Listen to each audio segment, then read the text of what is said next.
মায়ের সাথে যেভাবে কথা বলতে সেটা পারমিতা ম্যামের সাথে করছো বাবাই।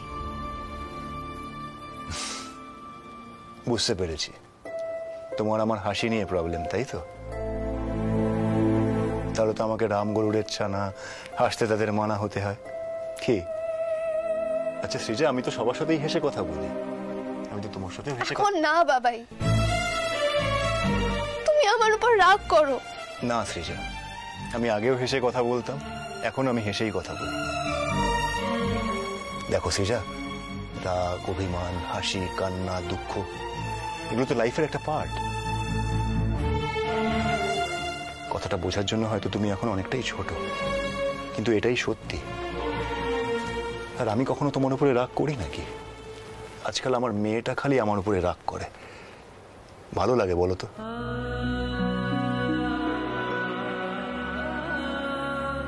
বাবাই, তুমি কি আমাকে এখনো ভালোবাসো ঠিক আগের মতো? কি বলছো তুমি সৃজা? তুমি আর গুঞ্জা আমার প্রাণ। পৃথিবীর সবকিছু ওলটপালট হয়ে গেল, তোমরা আমার সবকিছুই থাকবে। তবে তুমি আমার উপরে রাগ করলে আমার খুব কষ্ট হয় সৃজা, আবার পরে ভাবলে হাসিও পায়। হাসি পায়? হ্যাঁ পায় তো, কেন বলো তো? কারণ যখন সৃজা রানী রেগে যায়, ওর এই নাকটা আছে না, ছোট্ট পুচকি নাক, এটা পুরো লাল হয়ে যায়, একদম টমেটোর মতো। দাঁড়াও তোমাকে দেখাচ্ছি। এই এই সেলফির ক্যামেরাটা, এই দেখো দেখো দেখো, হ্যাঁ ফেসটা এখানে নিয়ে আসো নিয়ে আসো। এই দেখো এই দেখো দেখো দেখো দেখো দেখো, আরে এ কি হচ্ছে? নাকের লালটা তো বেড়ে যাচ্ছে মনে হচ্ছে।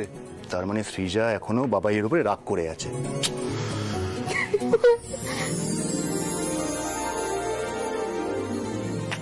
তুই না সৃজা নামেই বড় হয়েছিস, গুঞ্জার থেকেও তুই ছোট আসলে। আচ্ছা সৃজা, তোর মনে আছে মা তখন তোকে কি বলতো যখন তুই রেগে যেতি? সৃজা রানী ফড়ফড়ানি, মা বকেছে কাল, রেগে কেমন আছে দেখো, নাকটি করে লাল।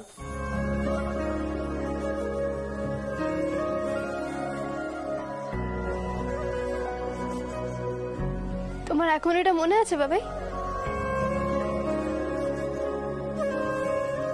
আচ্ছা বাবাই, তোমার মায়ের কথা মনে পড়ে এখনো? আমি তো ভেবেছিলাম পারমিতা ম্যাম আসার পর তুমি আমাকে ভুলেই গেছো।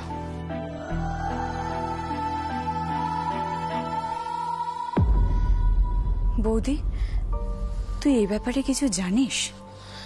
না রে, শুভ্রার আগে বিয়ে হয়েছে কি হয়নি আমি এই ব্যাপারে কিছু জানি না। তবে আজকের এই ঘটনার পর মনে হচ্ছে কিছু তো একটা অতীত আছে শুভ্রার। সেটাও কিন্তু আমারও মনে হচ্ছে, মানে কিরকম ডিস্টার্ব মনে হচ্ছিল না? আমি কিন্তু আগে কখনো শুভ্রাদিকে এরকম দেখিনি। আমিও তো দেখিনি আগে। শোন, আমাকে একবার উপরে যেতে হবে।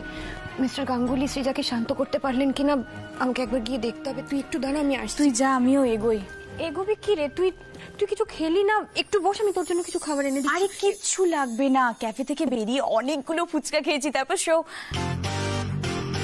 কি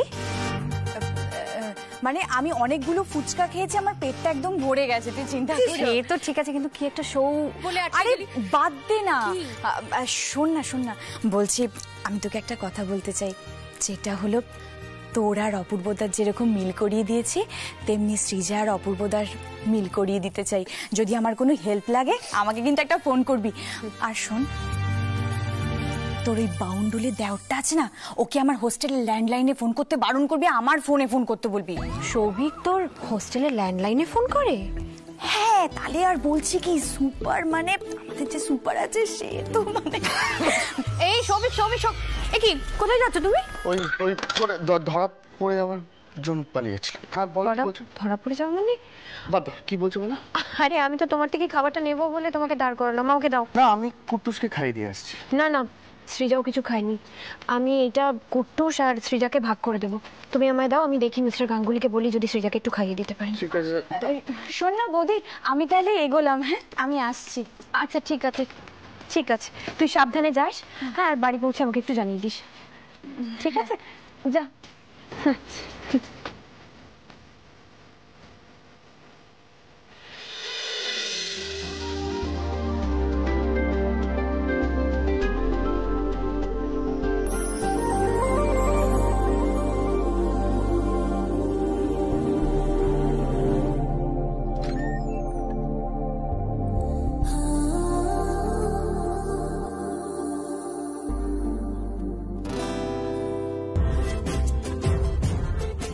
এই তন্নির হোস্টেলের ফোন করার ব্যাপারটা নিয়ে আমি তোমার সাথে পরে কথা বলছি।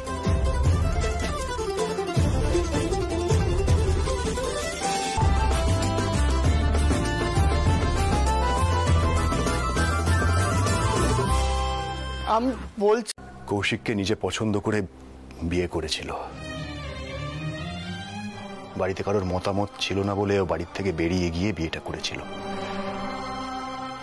আমি আর কাকু অনেক যোগাযোগ রাখার চেষ্টা করেছিলাম, কিন্তু পারিনি।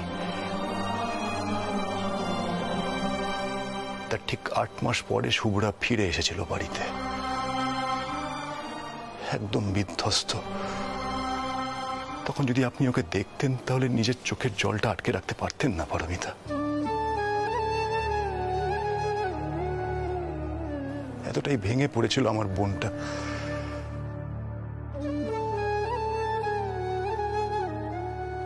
কেন? কি হয়েছিল শুভ্রার সাথে? শুভ্রার উপরে অকথ্য অত্যাচার হতো পারমিতা। ও ফিরে এসে মাকে বলেছিল যদি বাড়িতে ওকে থাকতে দেওয়া না হয় তাহলে মরা ছাড়া ওর কাছে আর কোনো উপায় থাকবে না। সেসব দিন আমি কিছুতেই ভুলতে পারবো না। ছেলেটা এত বাজে ছিল, এত খারাপ, আপনি বিশ্বাস করতে পারবেন না। সেই সময় আমি পরিষ্কার শুভ্রাকে বলে দিয়েছিলাম যে ওই ছেলেটার সাথে তুই কোনো যোগাযোগ রাখবি না। আমার মা সেই সময় শুভ্রার ঢাল হয়ে দাঁড়িয়েছিল। এতটা মেন্টাল ট্রমার মধ্যে চলে গেছিল যে পার করা খুব ডিফিকাল্ট হয়ে গেছিল।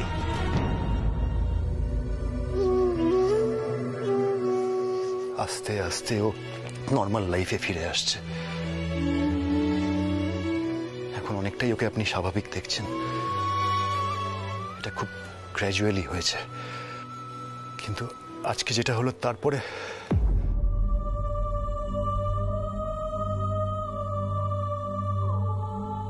কেন? আজকে কি হলো?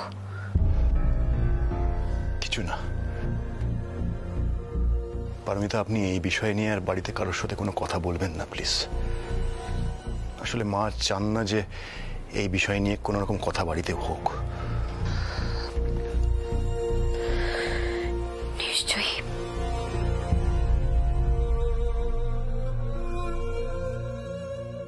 আচ্ছা, সৃজা এখন ঠিক আছে? ঠিক আছে।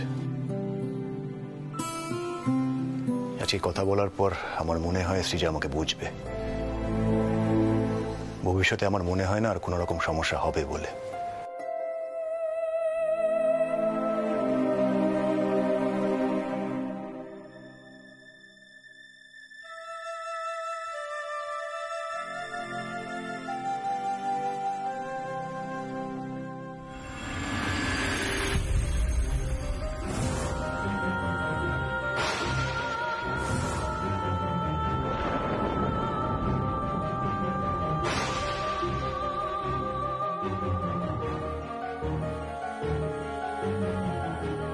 কি করছিস তুই সৃজা?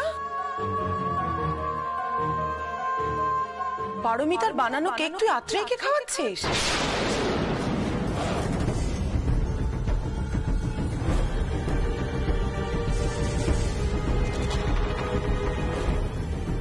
এটা সৃজার খাবার। ও তো অনেকক্ষণ কিছু খায়নি, ওকে একটু খাইয়ে দিন।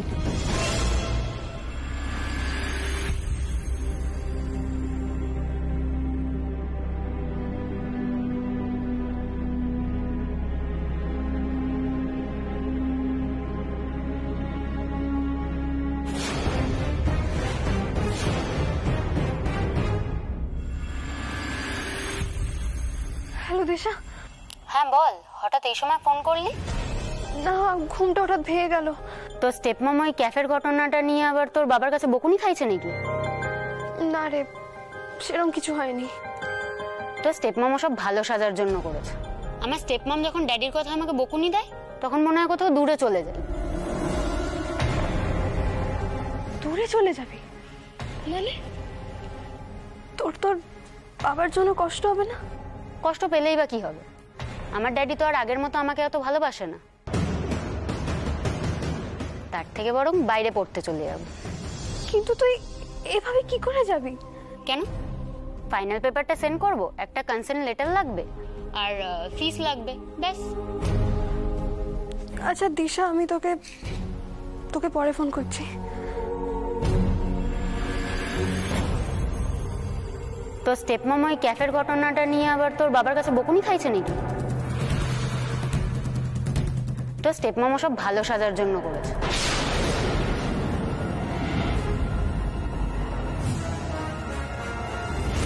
আমার স্টেপমম যখন ড্যাডির কথা আমাকে বকুনি দেয় তখন মনে হয় কোথাও দূরে চলে যায়।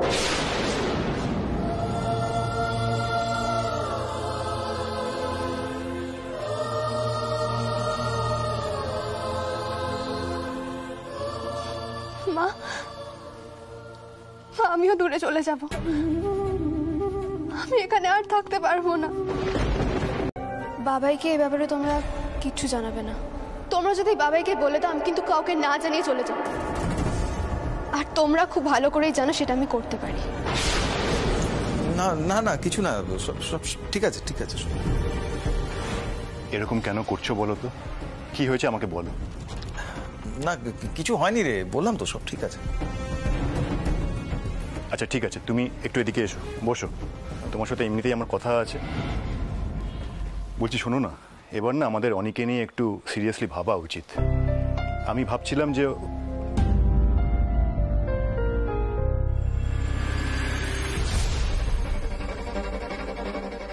দেখো, আমি যে রেসিডেন্সিয়াল স্কুলে যাব সেটার কনফার্মেশন আর অ্যাপ্লিকেশন লেটার দেখো। আমার কাছে সময় নেই কাকা দাদু। যে স্কুলে আমি যাব সেটার ফিস দেওয়ার আজকেই লাস্ট ডেট। আমি তোমার স্কুলে ব্যাংক ডিটেলস পাঠাচ্ছি, তুমি টাকাটা ট্রান্সফার করে দাও। আর দাদু, তুমি কনসেন্ট লেটার লিখে দাও, আমাকে এক্ষুনি স্ক্যান করে মেল করতে হবে।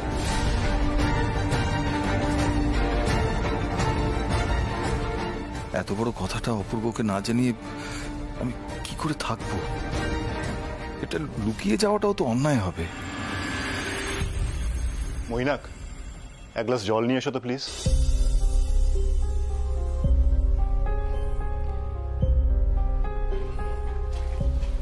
Thank you. এনো জল। এই বাবা, সরি, হাত ফুসকে পড়ে গেল। আচ্ছা ঠিক আছে, ইটস ওকে। শোনো, কি হয়েছে আমাকে বলো। আমি কিন্তু পরিষ্কার বুঝতে পারছি যে তুমি টোটালি ডিস্টার্বড। অপূর্ব, সৃজা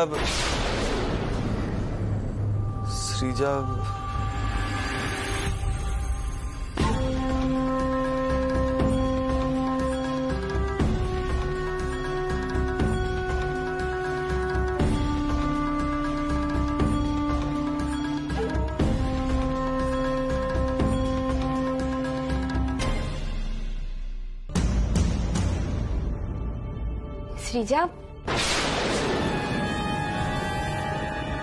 ব্যস্ত আছো?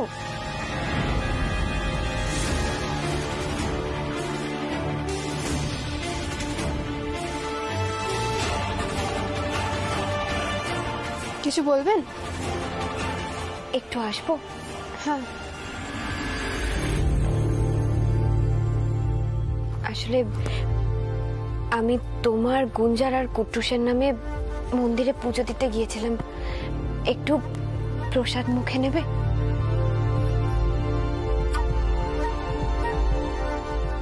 দিন। হ্যাঁ,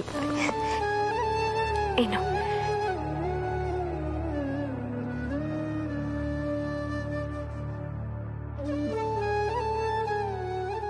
আচ্ছা, এই জামাগুলো বের করেছো কেন? আমি এগুলো গুছিয়ে আলমারিতে রেখে দেবো? না থাক। তুমি এগুলো বাইরে বের করেছো কেন?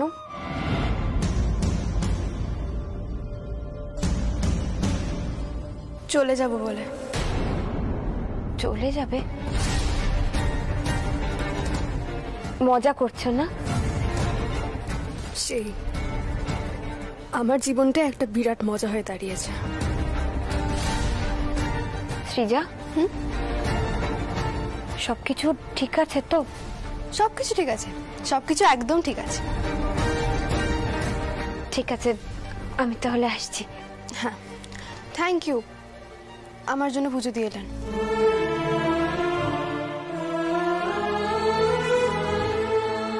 এতে থ্যাংক ইউ বলার কি আছে? আমি কুট্টুস আর গুঞ্জার জন্য যা করি তোমার জন্য তো তাই করব। আপনি কি আর কিছু বলবেন?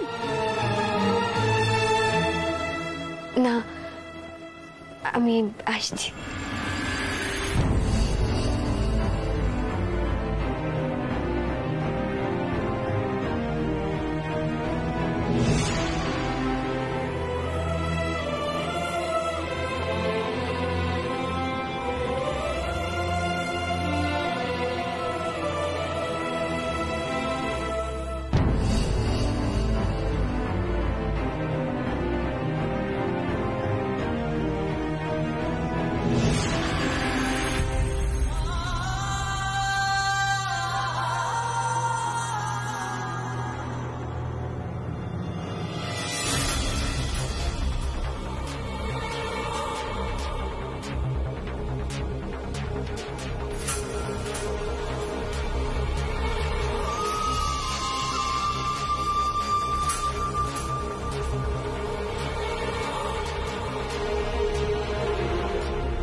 এই বাড়িতে আর কয়েক ঘন্টা মা, তারপরেই আমি চলে যাব আর সবকিছু ঠিক হয়ে যাবে। বাবাইকে আমাকে নিয়ে আর কোনো টেনশন করতে হবে না, কোনো মন খারাপ করতে হবে না। আর আমাকেও পারমিতা ম্যামকে তোমার জায়গায় দেখতে হবে না। গুঞ্জার জন্য কষ্ট হবে, কিন্তু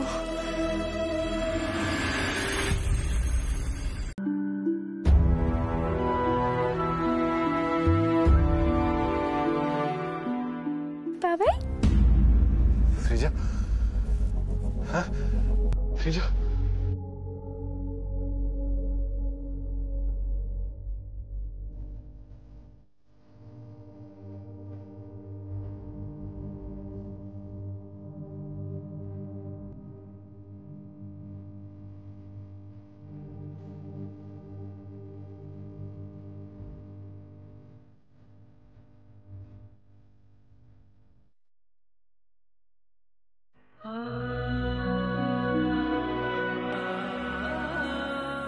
কবে কবে তুই এত বড় হয়ে গেলি রে? এখন তোর নিজের বাবাকেও দরকার নেই, তাই না? নিজের মনের মধ্যে এত অভিমান, কষ্ট সব চেপে রেখেছিলি। নিজের বাবাইকে দূরে করে নিচ্ছিস।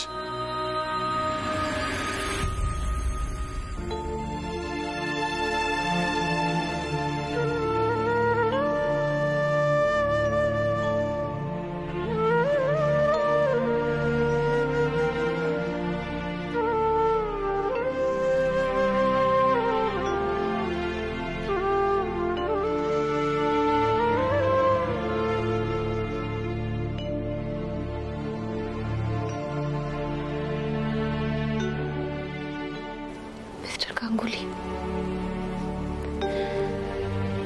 সৃজা তো ছোট বলুন, সন্তানদের কাছে কিন্তু তাদের বাবা মাই সব থেকে আপন হয়। তাই তো তারা বাবা মার উপর রাগ করে, অভিমান করে। আর আর ছোটরা ভুল করবে না তো কে করবে? তাই বলে কি আমরা তাদের উপর রাগ করে বসে থাকতে পারি? আপনি একবার যান, গিয়ে সৃজার সাথে কথা বলুন, দেখবেন একটা না একটা সমাধান ঠিক বেরিয়ে আসবে।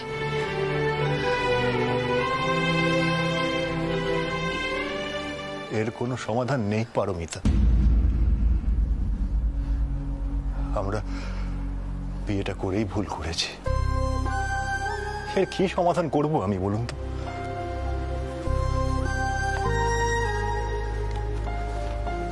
আচ্ছা পারমিতা, আমাকে একটা কথা বলুন তো,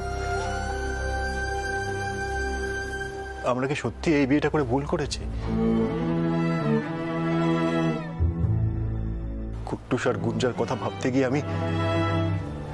আমি সৃজার কথা একবারও ভাবলাম না।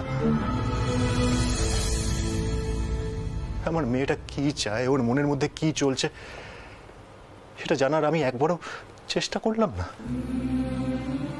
আমার মেয়েটা আমার থেকে দূরে চলে যাচ্ছে, ওকে আমি হারিয়ে ফেললাম।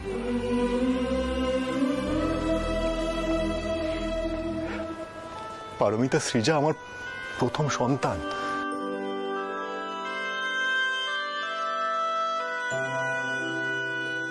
প্রথমবার বাবা মা হওয়া জীবনের শ্রেষ্ঠ অনুভূতি পারমিতা। আপনিও নিশ্চয়ই এটা খুব ভালো করে বুঝতে পারবেন। আমি যখন প্রথমবার খবরটা পাই যে আমার মেয়ে হয়েছে, আমি ছুটে হসপিটালে চলে গেছিলাম। গিয়ে দেখি ছোট্ট একটা পুতুলের মতো বেবি আত্রের পাশে শুয়ে আছে। ওকে কোলে তুলবো কি তুলবো না, মানে আমার ভয় লাগছিল, অত ছোট বাচ্চা যদি লেগে যায়। এই প্রথমবার যখন ওকে কোলে নিলাম, আমার আর রাত্রির সমস্ত কথা, সব কথা, সমস্ত আলোচনা সৃজাকে নিয়েই হতো। সৃজাই আমাদের ধ্যান জ্ঞান সবকিছু হয়ে গেছিল। তারপর প্রথমবার আত্রেইকে মা বলা, আমাকে বাবা বলা, আতু আতু করে কথা বলতো, তো কি খুব মজা শোনাতো, ভালো লাগতো। তারপর ওর হামাগুড়ি দেওয়া, আস্তে আস্তে দেয়াল ধরে ধরে ওঠা, হাঁটতে গিয়ে পড়ে যাওয়া, পড়ে গেলে বুক ধরপড় করে উঠতো। অত ছোট বাচ্চা লেগে গেল নাকি বুঝতে পারতাম না। তারপর ওকে প্রথম স্কুলে ভর্তি করা, স্কুলে নিয়ে যাওয়া। জানেন পারমিতা, যাচ্ছিলই না স্কুলে, আমার আঙ্গুলটা ধরে আমার দিকে তাকিয়েছিল, তাকিয়ে কাঁদছিল, বলছিল বাবাই আমি কোথাও যাবো না, কোথাও যাবো না, তুমি আমাকে নিয়ে চলো। সৃজা, তুমি শুধু তোমার নিজের দিকটাই দেখলে, তোমার বাবাইয়ের দিকটা ভাবলে না। তুমি হোস্টেলে গিয়ে তোমার বন্ধু বান্ধবদের সাথে তোমার মনের কষ্টগুলো শেয়ার করতে পারবে, আর তোমার বাবাই, তুমি তো জানো সৃজা তোমার বাবাই কিরকম স্বভাবের মানুষ।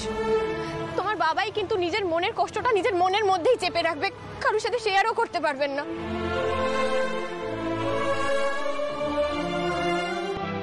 বাবাই তো সত্যি মনের কথা কখনো শেয়ার করে না, মায়ের কাছে করতো, কিন্তু তারপর তো কারোর সাথে। কাল গুঞ্জা যদি বড় হয়ে তোমার দিকে আঙুল তুলে বলে তুমি তোমার বাবাইয়ের সাথে স্বার্থপরতা করেছো, তোমার নিজের স্বার্থের জন্য তুমি বাড়ি ছেড়ে চলে গেছো, মেনে নিতে পারবে তো সেই কথাটা? আজ সৃজা যদি তোমার বাবাই অসুস্থ হয়ে পড়েন, তুমি তুমি সেই দায়টাও এড়িয়ে যাবে?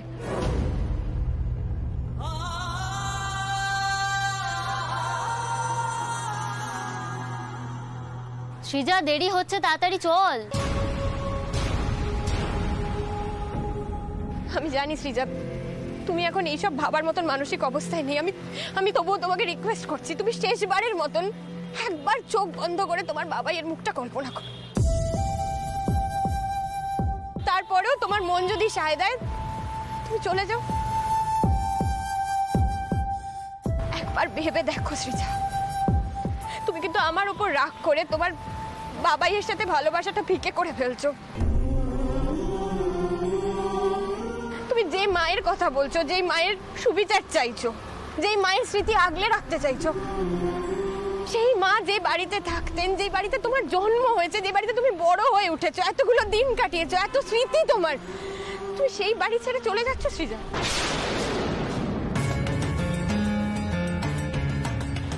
তোমার কি মনে হয় এতে তোমার মা দুঃখ পাচ্ছেন না? তুমি এই বাড়ির সবাইকে ছেড়ে, তোমার বাবাইকে, তোমার ঠামকে, সবাইকে ছেড়ে চলে যাচ্ছ। তোমার কি মনে হয় তোমার মা খুব খুশি হচ্ছে এতে? তুমি এই বাড়ির সবার সাথে অবিচার করছো সৃজা, স্বার্থপরের মতো কাজ করছো তুমি। থামুন আপনি, প্লিজ থামুন। আমি নয় থেমে যাচ্ছি, কিন্তু এই প্রশ্নগুলো তোমায় তাড়া করে বেড়াবে। তুমি তো এতটা স্বার্থপর নও সৃজা। এবার কিন্তু তোমার সিদ্ধান্ত নেওয়ার সময়। তুমি কি করবে? তুমি আমার ওপর রাগ করে বাড়ি ছেড়ে চলে যাবে, নাকি তোমার বাবাই তোমার মায়ের প্রতি ভালোবাসা রেখে তুমি এই বাড়িতে থেকে যাবে? তুমি ভাবো।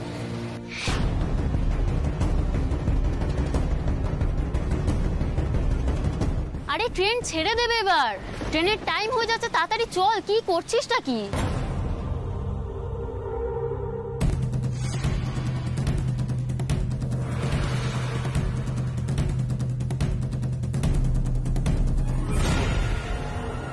আমি তোমার বাবা হই সৃজা, তুমি আমার সন্তান হও।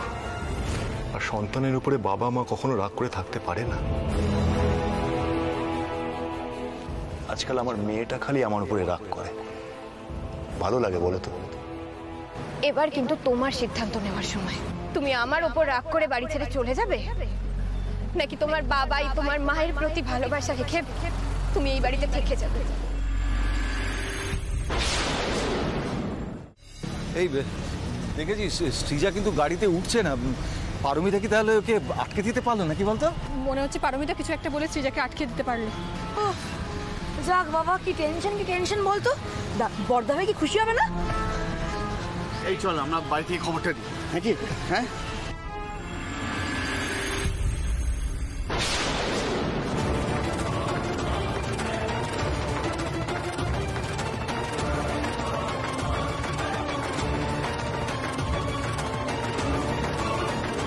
বিশা, তাড়াতাড়ি গাড়ি স্টার্ট দে।